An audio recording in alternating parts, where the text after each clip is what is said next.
कुम्मन दास जी, उनके घर में शीशा नहीं था, तो रोज पुष्टि मार्गीय तिलक लगाते थे। हमारे पुष्टि मार्गीय वैष्णव ऐसे तिलक लगाते हैं। तो पुष्टि मार्गीय तिलक थोड़ा और कठिन है, तो उसके लिए कम से कम दर्पण तो चाहिए लगाने के लिए। उनके घर में दर्पण नहीं था, तो ठाकुर जी आते थे और गोदी में बैठ करके और छोटे से लाला थोड़ी पकड़ करके कुम्मन दास जी से कहते, हाँ कुम्मना, मैं देख रहा हूँ, तू लगा, स्वरूप लगा। तो कुम्मन दास जी करते, हाँ यहीं तो खींच ले ऊपर, हाँ ये लग गो, बहुत सुंदर, अब नीचे तो नहीं घुमाए दे, अब यहाँ ते लगा, वाह कितना सुंदर लग रहा हो मेरो कुम्मना। ठाकुर जी बोले, ठाकुर जी आरसी बनते। एक बार ठाकुर जी ने विचार किया, इतना निष्किंचन है, इतना अकिंचन है कुम्मन दास, एक जगह को राजा आ रहा है, बहुत सारी संपत्ति दान करवे, वाकई मन में जाए कि कह दूंगा यही दान कर जाए वो। ठाकुर जी ने उस राजा को स्वप्न दिया, गोवर्धन में कुम्मन दास है, उनको जाके संपत्ति दे दो। सुबह सुबह का समय, राजा को स्वप्न आ चुका था ठाकुर जी का। कुम्मन दास जी तिलक स्वरूप कर रहे थे, ठाकुर जी गोद में बैठे कुछ बात कर रहे थे कुम्मन दास जी थे। कुम्मन दास जी के थोड़ी पकड़ के ठाकुर जी बोले, ए कुम्मना, मेरी बात तो सुन। कुम्मन दास जी बोले, हाँ लाला, हाँ जे बोलो, कहा कह रहे। इतने में ही वो राजा आ गया और उसने भीतर जैसे प्रवेश किया, ठाकुर जी अंतर ध्यान हो गए।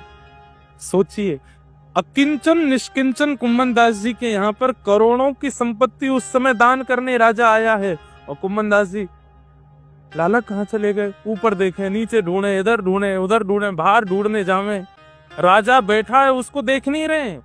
राजा से कह रहे, तेने देखो? बोले, कौन को? छोटो सो मेरो जय कहाँ चलोगो पतो नहीं। कछु तो कह रहे थोड़ी पकड़ के, मुझे बोलते बोलते चले गए। बहुत देर होने के बाद फिर राजा बोला, मैं वहां का राजा हूँ, संपत्ति लेके आपको दान करने आया हूँ। कुम्मन दास जी बोले, यही मारे चले गए। तो एक भैया हाथ जोड़ के प्रार्थना करूं, बोलो कहा सब लेके वापस चलो जा। अरे कुछ तो ले लीजिए, बोले कछु देनो चाहे, बोले हाँ पक्का देखो, बोले हाँ दोबारा अपनो मोहम्मद दिखाइयो मुझे, चलो जा, यही दे जा, तू जब ते आयो मेरो जय मुँह को छोड़ के चलो। राजा बोला, ठाकुर जी ने स्वप्नादेश किया। बोले, चाहे ठाकुर जी ने स्वप्नादेश किया, तू चलो जा। राजा लौट के चला गया। थोड़ी देर बाद ठाकुर जी फिर प्रकट हो गए।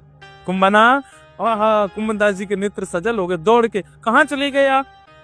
अरे कुम्मना, मैंने तो वो राजा भेजो, मैंने ही तो वाकु स्वप्न दियो कि सबरी संपत्ति कुम्मन दास को दिया, तेरो ऐसो अकिंचन निष्किंचन तू झोंपड़ी में रहवे, काय को ना ले तेने?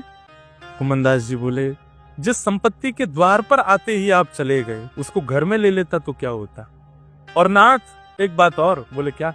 अगर मैंने स्वीकार किया होता, तो मैंने स्वीकार नहीं किया, क्यों नहीं किया, ये पूछने के लिए आप दोबारा मेरे पास नहीं आते। आपको लगता कि अब तो सब मिल गए कुम्मन दास को, प्रेम से जीवेगा, आप तो मंदिर में चले जाते। नाथ, हमारे लिए सर्व धन सर्व संपत्ति आप।